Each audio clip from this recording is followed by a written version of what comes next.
Ismail. Well, I first started when I was 16, so being a Paisley boy, I was refereeing down in Paisley local parks. Is that the race course? Yeah. I was down in race course when I first started, and what I did was I did junior games, the juvenile games, and then moved into the amateur games, and then went to the juniors, and then on to the seniors. So it's quite a progression. So from when I first started when I was 16, that's me 20 years down the line, so it's quite a long time to get to where I am. Did you work with the local junior teams like Nielsen, Athley? I was doing games I was based down in Ayrshire juniors, so I had the Auchinleck Cumnocks. Yeah, so right. If you can do an Auchinleck Cumnock game, then it's these games can get a wee bit tense down there. So just as big old fun games down there. Absolutely, they're great training for any young referees. So they're great trainings for you. So. Did the juniors down there and just moved into the seniors. Yeah.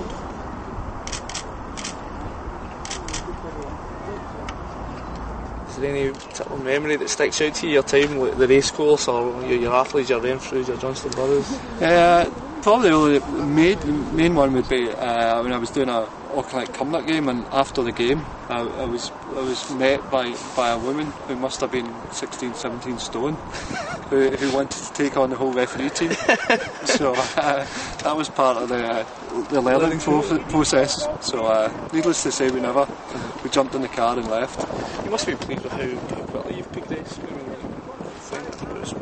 8 years ago you made your debut at the top level. You need a bit of luck, which for all referees you need that bit of luck, and I've been fortunate when I've come through. Guys that have maybe come to the end of their career, like the Hugh Dallases and the Stuart Dougals and Kenny Clarks, which was another Paisley referee, have just been finishing, so I've been able to step into their position. And in Europe it's me, I'm now one under from the very top level, so I've been fortunate on that side of it. And while you've been up working with the seniors, have you covered St Mirren?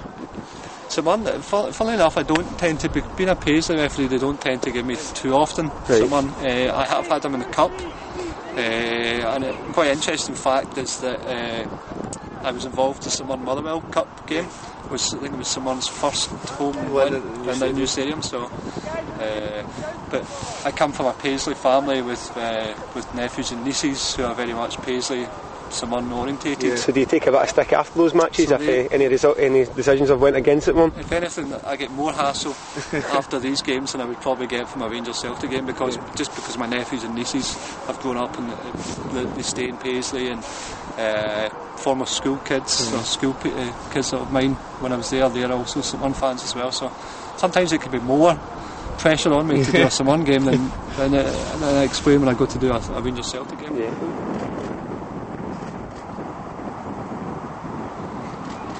This weekend, it's obviously a proud moment for you. Tell us a bit about that. Yeah, as I said earlier, it's a pinnacle for any referee to be appointed to your National Cup final.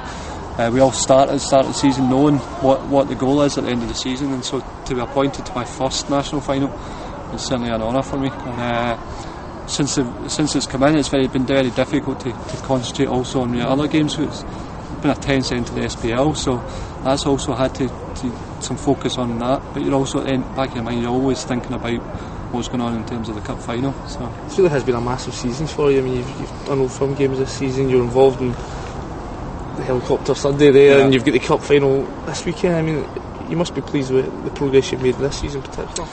This has been a particularly pleasing season. We started off, I mentioned earlier as well, it was a fairly rocky start to the season, and we came under a lot of criticism, a lot of pressure.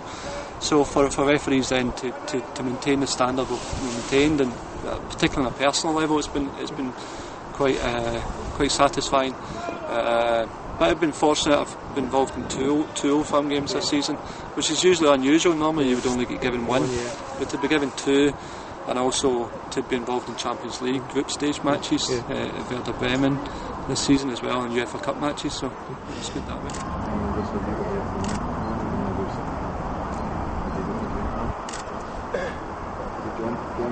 You're talking about the criticism that's been dished out to referees this season, particularly the first sort of month of the season there was talks of a refereeing crisis. I know you got a bit of stick yourself last season. How do you respond to that sort of criticism yourself? It's difficult. I think if you read everything and listened to everything and watched everything, then your confidence will be at all-time low. So you try to stay strong in your own mind.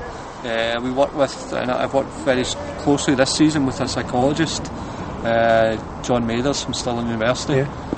So he talks about being strong in your own mind and to be confident, and you're just going to have to work through it. So we are no different from players. But the referees and players, they'll take a dip in their form, but it's important just to continue to do what you're doing, and hopefully you get the benefits as is shown on Saturday. Do you read the bad press? I mean, do you read your match reports after the weekend? I try not to, but you know what it's like. You're living in the west of Scotland. It's very difficult at times to avoid it, particularly if maybe you're out training or in a working environment. People will always want to tell you the bad stuff. They're not very keen to come and tell you about the good stuff that's written about you. And do you have any words of advice for any young buddies who might want to follow in your footsteps? What I would say to them, the opportunities available to them just now are unbelievable. Having been to probably about 30 countries so far, when you look at it, when I started refereeing down in Paisley Racecourse, and now you've been to all these countries, the opportunities for anybody who wants to stay involved in the game. Who would have ever thought I'd be sharing the same pitch as Zinedine Zidane, Thierry Henry, Deco? It's for those that are interested in football and they want to stay involved in it, it's a career path for them.